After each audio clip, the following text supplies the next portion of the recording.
Graça e paz da parte do nosso Senhor Jesus Cristo. Apenas uma pergunta breve. Temos algum visitante aqui entre nós? Alguém que nos visita pela primeira, segunda vez? Alguém que está nos visitando? Não? Ok. Hoje nosso pastor não está conosco, então fica comigo a responsabilidade de pregar a palavra e expor o evangelho a todos nós. Irmãos, hoje nós não iremos ver uma pregação em Samuel, como estamos tendo continuamente. Então eu peço que você abra a sua Bíblia na primeira carta de Paulo aos Tessalonicenses. Primeira aos Tessalonicenses. Hoje nós vamos basicamente ver o primeiro capítulo inteiro.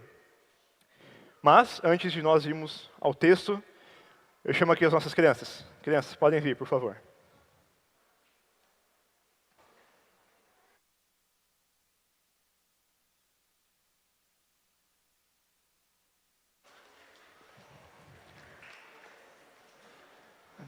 Podem vir, podem se assentar.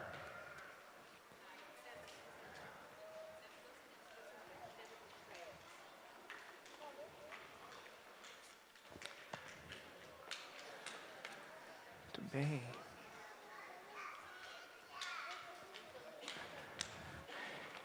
Crianças, bom dia. Bom dia, vamos prestar atenção aqui. Como é que vocês estão? Tudo bem? Bem. Uma pergunta para vocês. Quem aqui sabe me dizer o que significa reputação? Alguém sabe o que significa?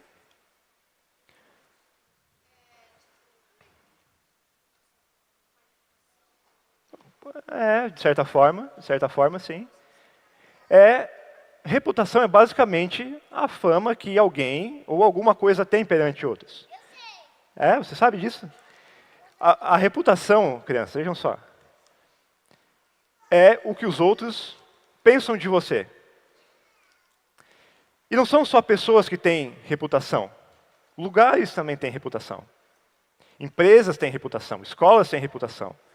E igrejas também têm reputação. Eu pergunto a vocês sobre reputação, pois a igreja que nós vamos ver hoje, aqui no texto de Tessalonicenses, ou seja, a igreja de Tessalônica, ela tinha uma reputação. E a reputação que a igreja de Tessalônica tinha era de uma igreja que dava um bom testemunho do evangelho. Ou seja, era uma boa igreja. E eles adquiriram essa reputação porque as pessoas de outras cidades estavam vendo claramente os sinais de que as pessoas que faziam parte da igreja de Tessalônica haviam sido transformadas pelo evangelho. Haviam sido alcançadas por Cristo. E como que eles demonstravam isso? Que eles haviam sido transformados? Eles davam alguns sinais públicos e muito claros de suas conversões. Eles não praticavam mais os seus pecados. Eles abandonaram suas antigas religiões. E todo mundo então estava vendo que eles mudaram. Ou seja, que eles nasceram de novo. Isso significa que a igreja deve ser formada por aqueles que nasceram de novo. Por aqueles que seguem a Cristo. E o meu desejo para vocês é que, quando vocês forem adultos, quando for a vez de vocês, então, de serem os adultos dessa igreja, que essa igreja, se ela tiver que ter uma reputação, que ela tenha a reputação de uma igreja biblicamente fiel. O meu desejo para vocês é que vocês cresçam aqui nessa igreja, ouvindo o evangelho, aprendendo com toda a comunidade como ser fiel a Cristo, que os pais de vocês criem vocês no caminho do evangelho, e que vocês sejam a futura geração dessa igreja, sendo fiel a Jesus. Vamos orar? Eu quero orar por vocês. Vamos fechar os olhos. Senhor nosso Deus e nosso Pai, eu oro a Ti, ó Deus, rogando pelas crianças dessa igreja, pois elas Te pertencem, ó Deus, e eu rogo para que elas cresçam nos Teus caminhos, que o Senhor dê graça a elas, graça aos pais para criá-las nos seus caminhos, e que elas cresçam a cada dia em conhecimento diante do Senhor, para que quando elas crescerem, elas voltem aqui a este lugar, venham a este púlpito professar publicamente a sua fé, e que eles sigam, ó Deus, fiéis a Ti durante toda a sua vida. É o meu pedido, em nome de Jesus. Amém. Amém. Muito bem, podem voltar para os seus lugares.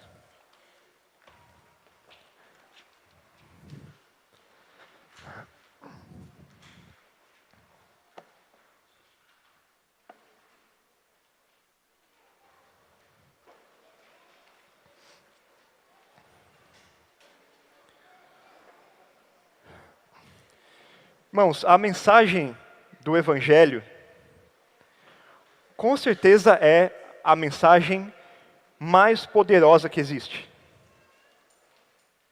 A realidade de uma pessoa, de uma família, de uma comunidade que abraça o Evangelho é totalmente transformada quando, pela palavra e pelo poder do Espírito, a mensagem é recebida, levando então aqueles que a ouvem a receberem a Cristo como seu Senhor e Salvador. E muitos são os benefícios, irmãos, do Evangelho. Obviamente, os mais básicos: salvação, redenção, perdão de pecados. Esses são os principais, sem dúvidas. Mas são muitos benefícios que vêm acompanhados da salvação que recebemos no Evangelho. Mas a pregação de hoje, eu quero enfatizar pelo menos 2 benefícios que acompanham o Evangelho: transformação e esperança. E o próprio apóstolo Paulo, que escreve essa carta, é um exemplo que reúne tanto transformação quanto esperança. Pois quem diria que o grande perseguidor da igreja se tornaria então o maior representante dela? Ou então que um dia ele abandonaria a perseguição aos cristãos para se juntar a eles e ele mesmo se tornar vítima da perseguição que ele praticava? Nós podemos ver na vida de Paulo como ele foi completamente transformado pelo Senhor. E a partir de então, a esperança que ele passou a pregar. A convicção de fé de Paulo, a certeza de que Cristo havia ressuscitado e que um dia voltaria, encheu então Paulo de esperança acerca da vida eterna. E esse efeito de transformação e de esperança está presente não somente nos apóstolos, mas também acompanha a igreja em toda a história. Um caso notável, por exemplo, de Agostinho, bispo de Hipona, que eu altamente recomendo a você, se você tiver a oportunidade, leia as confissões de Agostinho, onde ele retrata a sua conversão. Você pode ver na autobiografia de Agostinho como ele estava caminhando em sua vida para construir uma carreira profissional muito bem estabelecida, tendo um certo prestígio social como professor, mas, no fundo, ele sabia que não estava caminhando para ter uma vida de plena felicidade. Todo o conhecimento que ele adquiriu, tudo que ele possuía, dentre tudo isso, nada era suficiente para dar a ele as respostas que a sua alma, já cansada de tantos vícios, estava exigindo. Nada trazia a paz que Agostinho tanto queria encontrar. E embora ele tivesse um futuro profissional brilhante, projetado, nenhum sinal de esperança em sua vida futura. Nenhum indício, nenhuma garantia de que ele seria, então, um homem feliz. E a condição que Agostinho se encontrava antes de se converter, de inquietação da alma, de uma sensação constante de que algo está errado, de que algo está faltando, é basicamente a condição de todo aquele que ainda não passou por um novo nascimento. Essa é a condição de todo aquele que ainda não teve um encontro com o Senhor. E nesse texto, irmãos, nós vamos ver a transformação do povo de Tessalônica, os sinais públicos que eles deram acerca de sua eleição, de que eles foram alcançados pelo Evangelho, e também no que consistia a esperança que eles receberam depois de receberem a salvação vinda de Cristo. Portanto, vamos ao texto. Vamos ler o primeiro capítulo inteiro de 1 aos Tessalonicenses. Leia comigo o que diz a palavra do nosso Deus. Paulo, Silvano e Timóteo, a igreja dos Tessalonicenses, em Deus Pai e no Senhor Jesus Cristo. A vocês, graça e paz da parte de Deus e de nosso Senhor Jesus Cristo. Sempre damos graças a Deus por todos vocês, mencionando-os em nossas orações. Lembramos continuamente, diante de nosso Deus e Pai, o que vocês têm demonstrado. O trabalho que resulta da fé, o esforço motivado pelo amor e a esperança proveniente e a perseverança proveniente da esperança em nosso Senhor Jesus Cristo. Sabemos, irmãos amados de Deus, que Ele os escolheu, porque o nosso Evangelho não chegou a vocês somente em palavra, mas também em poder no Espírito Santo e em plena convicção. Vocês sabem como procedemos entre vocês, em seu favor. De fato, vocês se tornaram nossos imitadores e do Senhor, pois, apesar de muito sofrimento, receberam a palavra com a alegria que vem do Espírito Santo. Assim, tornaram-se modelo para todos os crentes que estão na Macedônia e na Acaia, porque partindo de vocês, propagou-se a mensagem do Senhor na Macedônia e na Acaia. Não somente isso, mas também por toda parte tornou-se conhecida a fé que vocês têm em Deus. O resultado é que não temos necessidade de dizer mais nada sobre isso, pois eles mesmos relatam de que maneira vocês nos receberam e como se voltaram para Deus, deixando os ídolos, a fim de servir ao Deus vivo e verdadeiro e esperar dos céus seu Filho, a quem ressuscitou dos mortos, Jesus, que nos livra da ira que há de vir. Vamos orar, irmãos. Senhor Deus, nosso querido Pai, neste momento, ó Deus, estamos diante de Ti, estamos diante da Tua palavra, e eu rogo a Ti, ó Deus, para que Cristo seja elucidado neste momento, elucidado no texto, que o Teu Espírito me ajude a pregar, que o Teu Espírito ajude os meus irmãos a receberem com fé a pregação do Teu Evangelho. É assim que eu oro, em nome de Cristo, nosso Senhor, dizendo amém. Amém. Irmãos, essa carta de Paulo é uma das primeiras cartas que o apóstolo escreveu. Provavelmente entre 49 e 50 depois de Cristo. É uma carta enviada a uma igreja que o próprio Paulo plantou. E o relato dessa igreja, de como ela surgiu, você pode ver em Atos capítulo 17, mas basicamente, durante 3 sábados, Paulo discutiu com os judeus nas sinagogas, demonstrando que Jesus era o Messias. Como resultado, então, judeus e gentios se juntam a Paulo e a Silas, sinal de que eles foram convencidos pela pregação apostólica. Contudo, depois dessa igreja nascer, uma perseguição por parte dos judeus se iniciou, e toda a cidade rapidamente foi tomada por uma espécie de um sentimento anticristão, que emplacou então perseguição a eles. A igreja então julgou que seria melhor que Paulo saísse da cidade, Paulo e Silas no caso, e então eles foram enviados para Bereia. De Bereia, Paulo vai para Atenas, onde ele prega o seu famoso sermão no Areópago. E de Atenas, Paulo envia Timóteo para Tessalônica para ver então como é que essa igreja estava e ver como é que estava a fé dos irmãos na ausência de Paulo. Tendo em vista que Paulo plantou essa igreja, pregou o evangelho, mas teve que se ausentar. E Timóteo, então, volta com um relatório sobre a igreja de Tessalônica para Paulo, e possivelmente até com uma carta escrita pela igreja destinada a Paulo. E essa carta aqui de 1 Tessalonicenses é, então, uma resposta ao relatório que Timóteo trouxe acerca da igreja dos Tessalonicenses. E muito diferente da igreja dos Gálatas, que em pouco tempo abandonou o evangelho para abraçar um outro evangelho, um evangelho falso. Diferente deles, a igreja de Tessalônica se manteve fiel mesmo em meio à perseguição. É claro, irmãos, existem exortações que serão feitas, Paulo fará isso mais tarde, mas Paulo está verdadeiramente feliz com o que ele soube acerca dessa igreja. Porque eles demonstram para Paulo que eles não tiveram apenas uma breve experiência religiosa na presença de Paulo, mas que eles receberam a mensagem do Evangelho e permaneceram fiéis à palavra. E existem pelo menos 2 elementos aqui no texto, 2 verdades na vida dessa igreja que demonstram para nós os sinais de verdadeira transformação.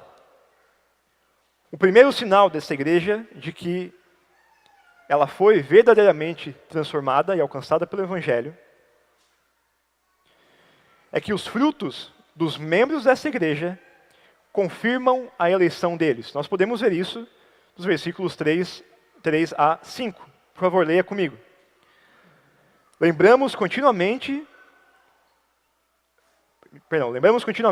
diante de nosso Deus e Pai o que vocês têm demonstrado. O trabalho que resulta da fé, o esforço motivado pelo amor e a perseverança proveniente da esperança em nosso Senhor Jesus Cristo.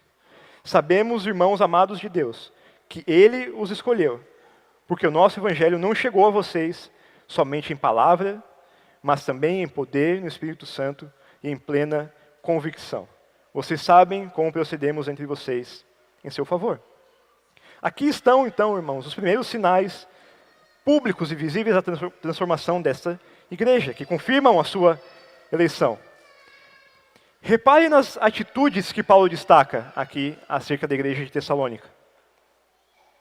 O trabalho que resulta da fé, o esforço motivado pelo amor e a perseverança proveniente da esperança no Senhor Jesus Cristo.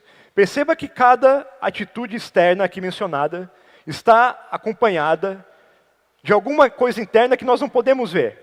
Pois nenhum de nós aqui, irmãos, consegue simplesmente chegar aqui e dizer, veja, aqui está a minha fé, aqui está o meu amor, aqui está a minha esperança.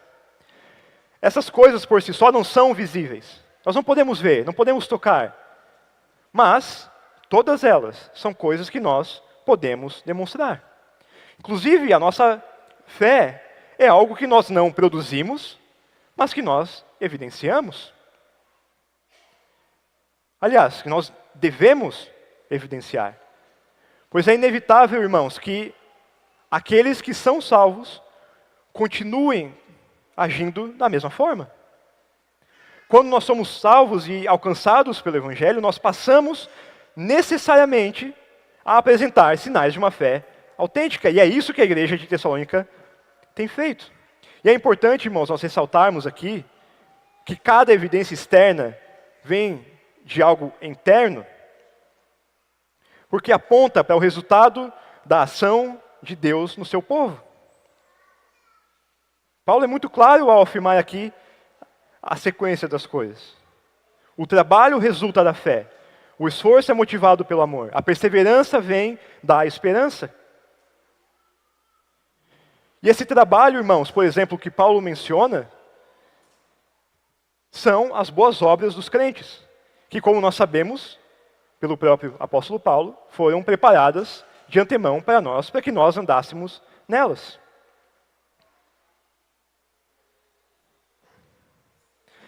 E temos outros sinais claros aqui dessa igreja acerca das suas boas obras, que Paulo irá mencionar um pouco mais tarde.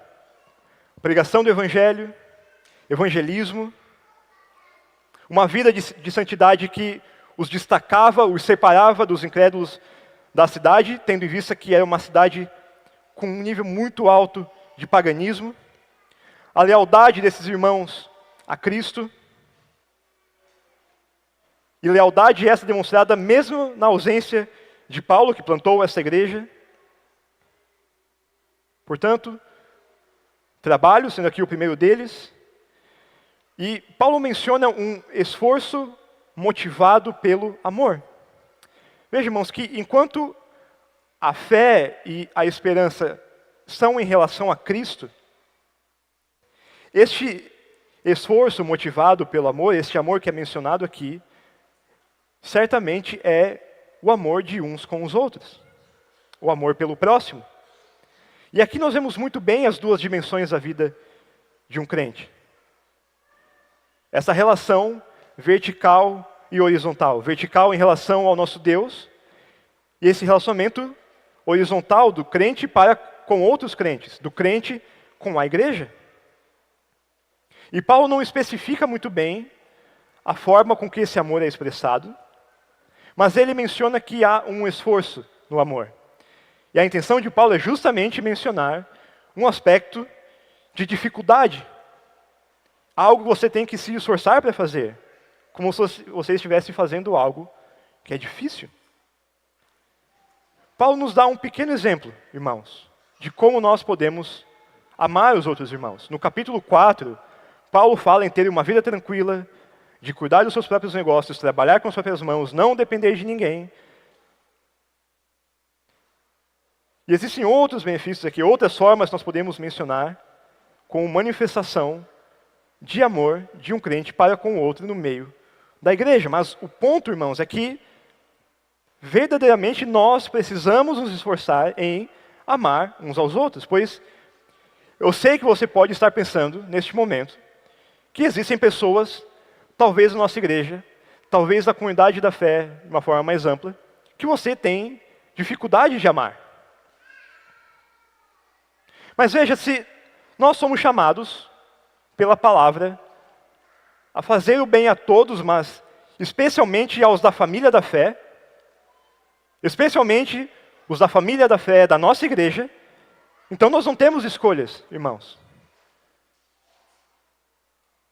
Inimizades, rivalidades, divisões, facções não podem ter espaço dentro da igreja. Um amor seletivo também não pode fazer parte da vida da igreja.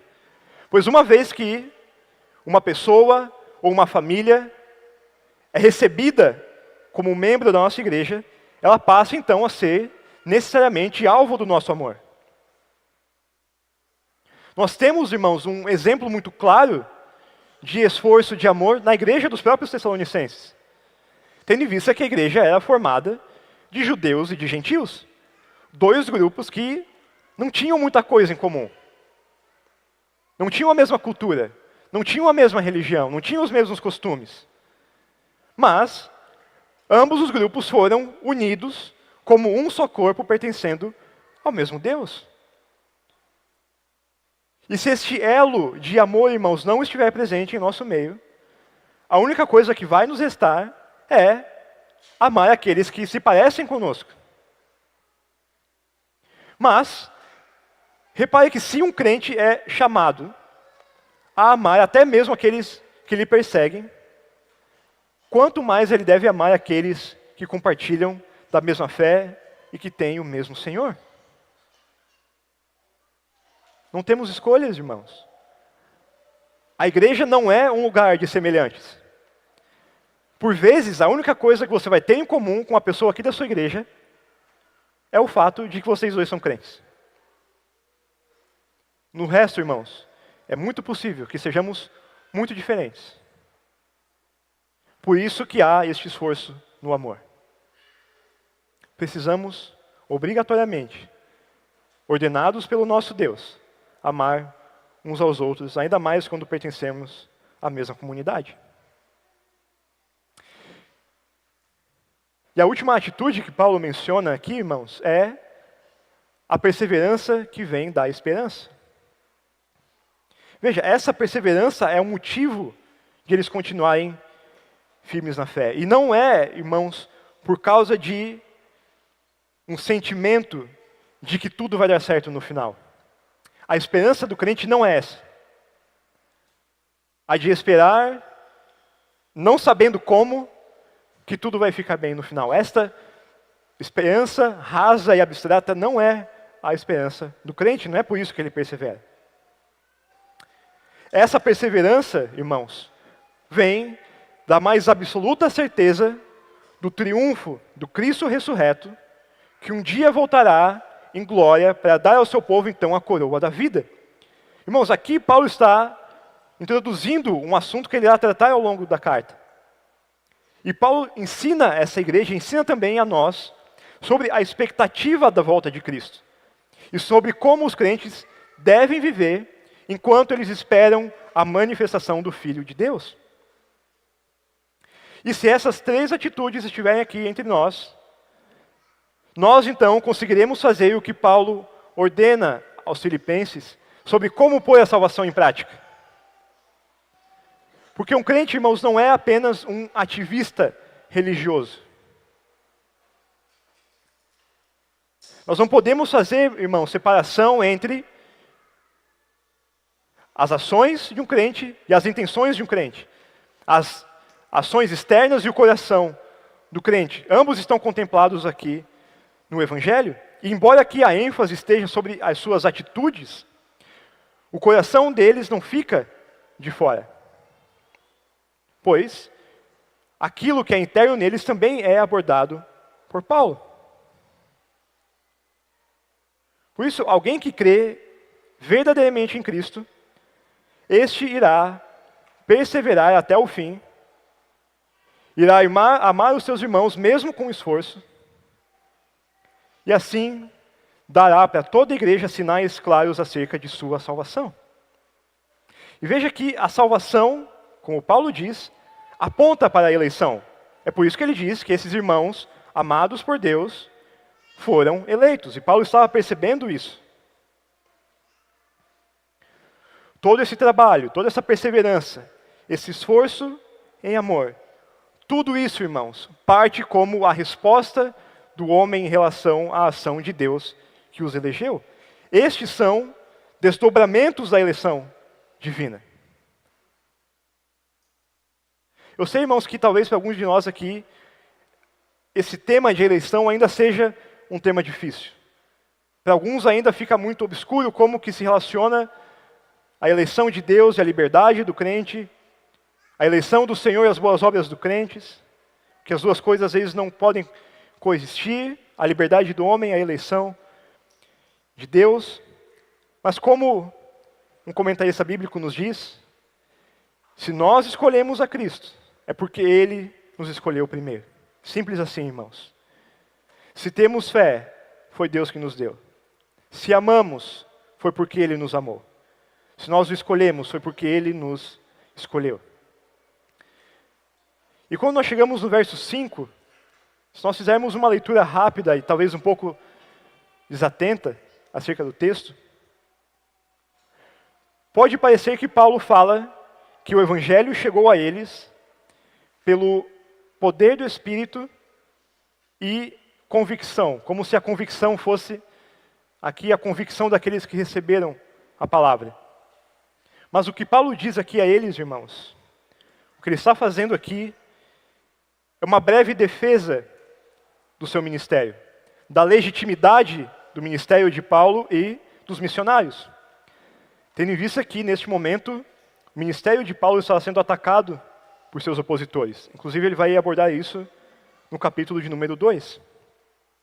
Então, Paulo argumenta que o evangelho chegou a eles, não apenas em palavras, ou seja, obviamente que chegou em palavras, pois a mensagem foi pregada, mas chegou com poder, com sinais milagrosos que acompanhavam o ministério apostólico de Paulo. E esses sinais ajudavam, então, a autenticar a mensagem pregada por eles. E a convicção aqui, irmãos, é a convicção daqueles que pregaram o evangelho aos Tessalonicenses, tendo a convicção de pregar a eles, mesmo diante de grande oposição. Portanto, quando você junta a convicção da pregação de Paulo, a ação do Espírito como a fonte do poder da palavra,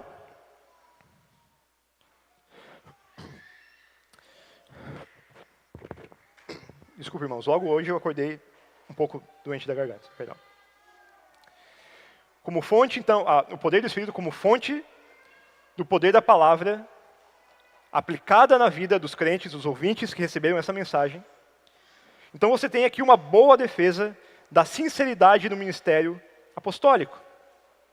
E essa defesa fica muito mais clara no fim do versículo 5, quando Paulo lembra essa igreja como ele e seus companheiros de missão procederam quando estavam em Tessalônica, não procurando algum benefício próprio, mas em benefício do povo.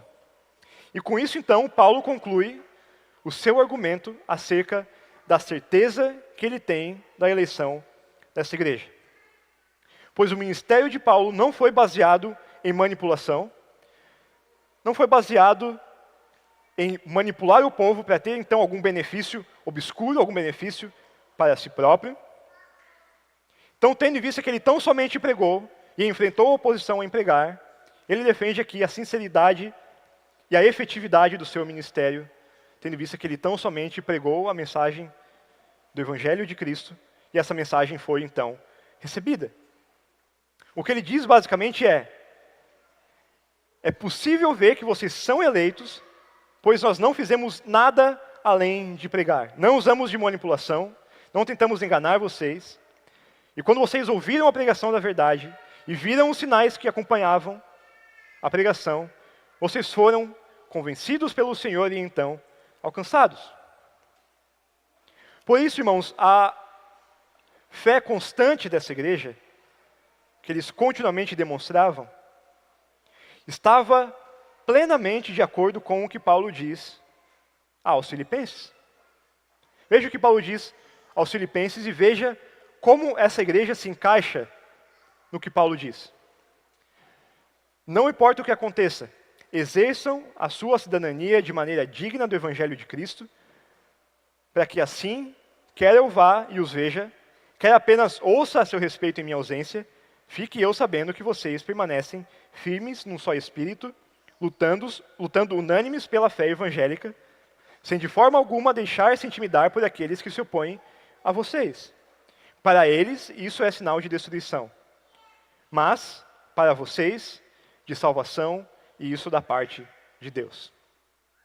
Isso que Paulo fala aos Filipenses, você pode ver claramente na igreja de Tessalônica.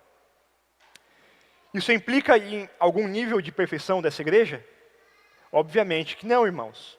Mas Paulo não podia negar que esses irmãos estavam, de fato, vivendo a vida no Evangelho, confirmando, então, a sua eleição.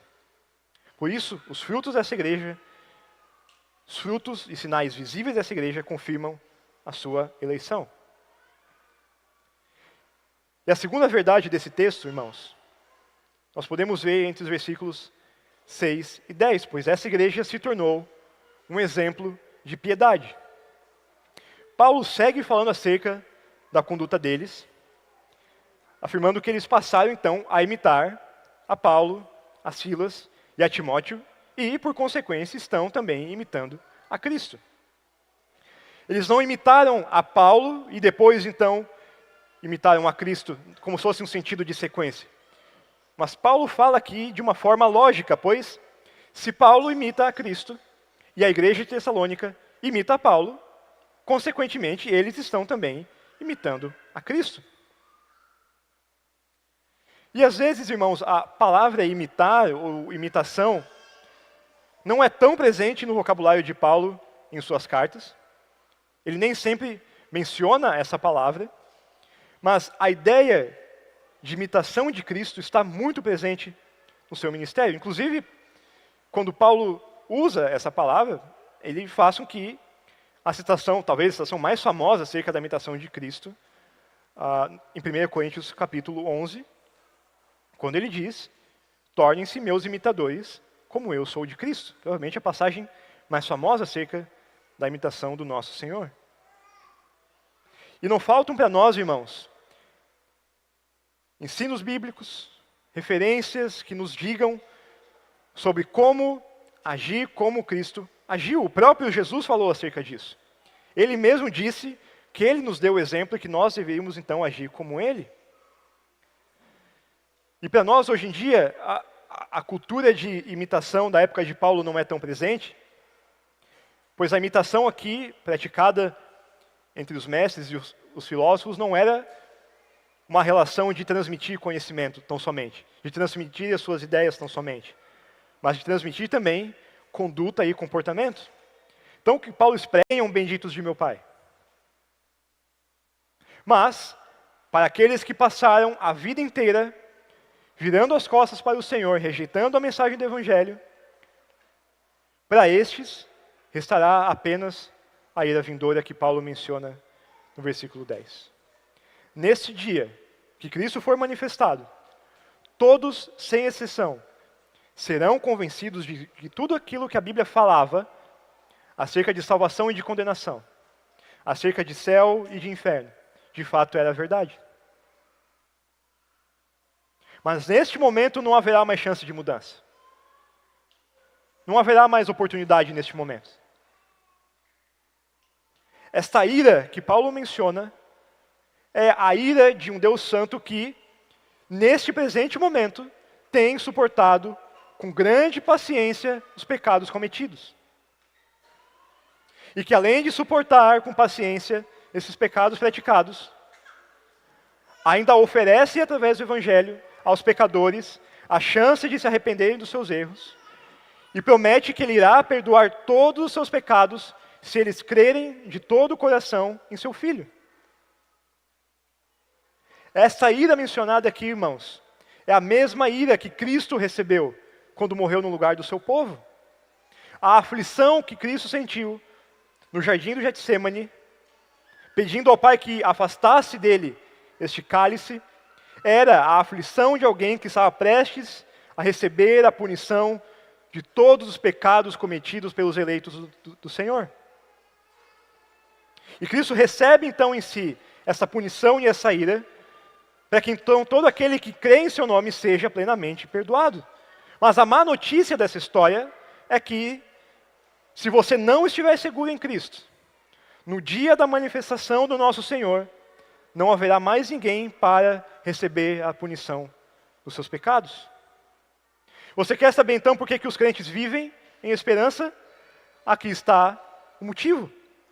Aquela sensação de algo errado, de uma inquietação da alma que eu mencionei lá no começo, na vida de Agostinho, nada mais é do que a inquietação de alguém que está tendo a sua consciência acusada pela lei. É a lei, irmãos, nos dizendo que nós somos pecadores. Nós precisamos nos arrepender, que precisamos então crer em Cristo. Mas a partir do momento que nós nascemos de novo, toda essa culpa é removida. E como Paulo nos diz, que tendo sido justificados pela fé, nós temos então paz com Deus pelo nosso Senhor Jesus Cristo. Esta é, irmãos, a esperança de um crente. Não há mais culpa, não há mais condenação, não há mais acusação, pois foi Cristo que morreu em nosso lugar. E eu sei, irmãos, eu tenho a mais plena certeza de que, por vezes, a nossa fé é assaltada. Por vezes temos crises de fé. Os nossos sentimentos mentem para nós, de tal forma que nós passamos a duvidar, às vezes, a nossa própria salvação. Mas essa incredulidade, essa dúvida, desaparece à medida que nós nos lembramos das promessas feitas pelo Senhor a nós, de que nós estamos seguros nele se estivermos em Cristo. E que se nós perseverarmos até o fim, nós não apenas seremos livres desta ira que Paulo menciona, mas nós também viveremos em comunhão eterna com o nosso Deus. E aqui eu tenho algumas aplicações para nós, irmãos. Em primeiro lugar, eu gostaria que você pensasse um pouco acerca de quais frutos a nossa igreja tem demonstrado. Nós temos, irmãos, que nos comparar aqui com o texto e procurar pensar se o que nós demonstramos aqui é esse, por exemplo, esforço no amor, o trabalho que resulta da fé, a perseverança que vem da esperança. Não como se nós tivéssemos que dar uma espécie de relatório, como a igreja de Tessalônica teve, mas para o bem dos crentes dessa igreja e para essa igreja de modo geral. Vamos, aqui na igreja local, é o melhor lugar que nós temos para demonstrar todos esses elementos, pois é aqui que a nossa fé é alimentada, é aqui que nós somos encorajados a termos cada vez mais firmeza na fé em Cristo, é aqui onde nós temos a oportunidade de obedecer ao nosso Senhor quando Ele nos ordenou que nós devemos amar uns aos outros. E é aqui também, irmãos, que nós podemos dar evidências para o mundo de que nós somos discípulos de Cristo, se nós amarmos uns aos outros. Inclusive, esse é o pedido de Jesus em João capítulo 13. É assim que Ele queria que a sua igreja ficasse conhecida. E em última análise, irmãos, nós não podemos saber quem é eleito e quem não é. Contudo, nós temos aqui a oportunidade de ver os sinais públicos de fé ou de incredulidade. E uma das marcas de um crente que foi eleito pelo Senhor é, perdão, irmãos, é justamente a sua perseverança. Um eleito tem momentos de fraqueza na sua fé? Sim. Tem momentos de dúvida? Momentos de incerteza? Sim. Tudo isso. Toda dificuldade de crise de fé, um crente pode passar.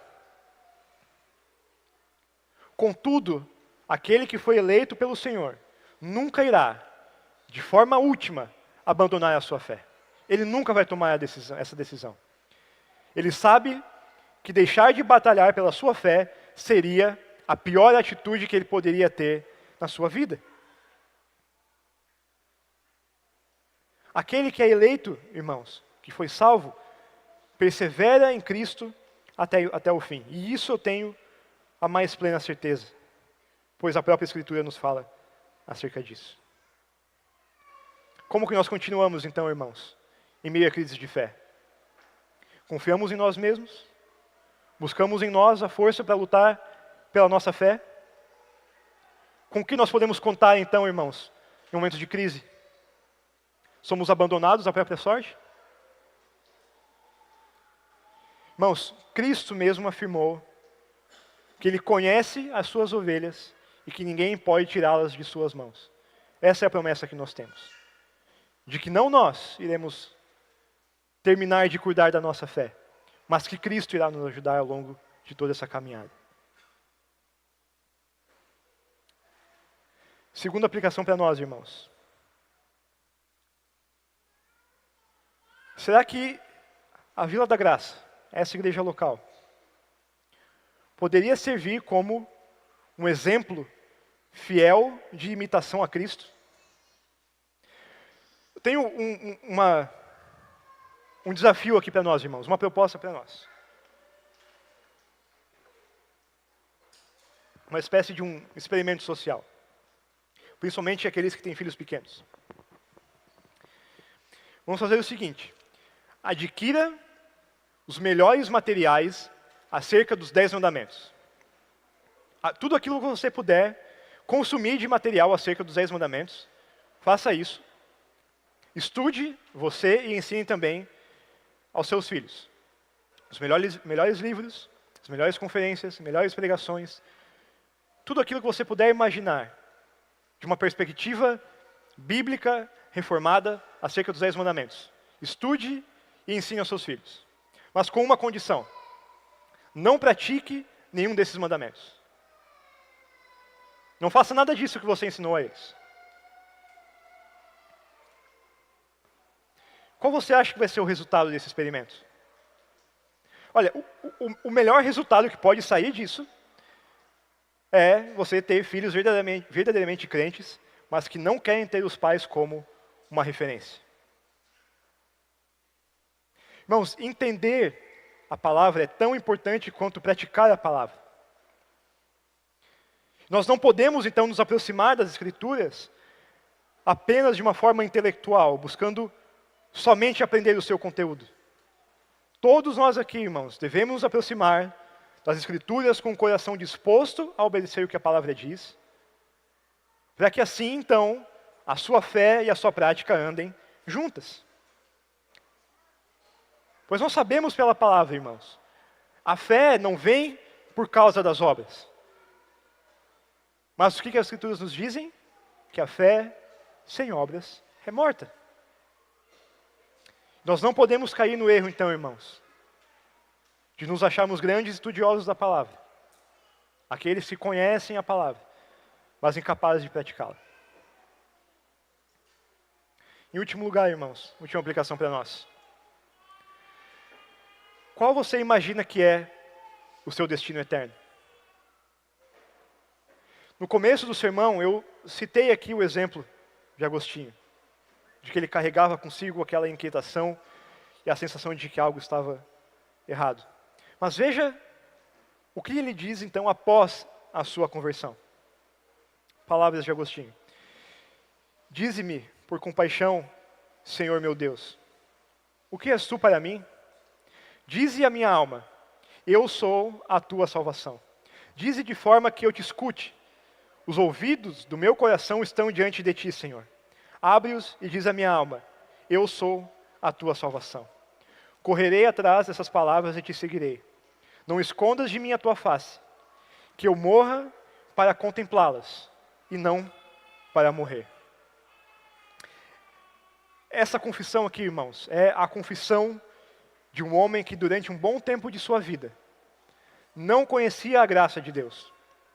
Não sabia que ele mesmo era um pecador que carecia de misericórdia e que precisava de perdão da parte de Deus. Em outras palavras, ele simplesmente não era um homem salvo. E veja como as afeições de Agostinho mudam após ele ter um encontro real com Deus através de Cristo. E o que o Agostinho não convertido e o incrédulo hoje em dia têm em comum, irmãos? O que esses dois compartilham em comum? Nenhum deles se preocupa com o seu destino eterno. Nenhum deles se preocupa com a ira que há de ser derramada no juízo final. Nenhum deles sequer pensa a esse respeito seriamente. Pois se o mundo pudesse, irmãos, por um pequeno momento, contemplar e ver uma pequena demonstração dessa ira, todos eles ficariam apavorados. E é um absurdo nós pensarmos que nós estamos diante do assunto mais importante de toda a existência, e ainda assim existem aqueles que vivem a sua vida como se não houvesse um Deus a quem irão prestar contas. Por isso, novamente eu pergunto, qual você considera que é o seu destino eterno?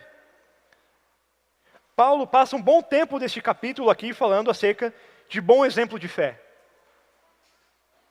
Mas no final, ele ainda menciona a ira que há de vir, implicando que, no dia então que Cristo voltar, nem todos serão salvos. Alguns serão salvos, alguns não serão, simples assim. E talvez enquanto eu prego aqui, você esteja percebendo que você nunca pensou seriamente acerca desse assunto. Pois bem, se esse é o seu caso, fica aqui então o aviso do apóstolo. Cristo nos livra da ira que há de vir. Ainda existe graça disponível, perdão disponível a todo aquele que clamar por salvação.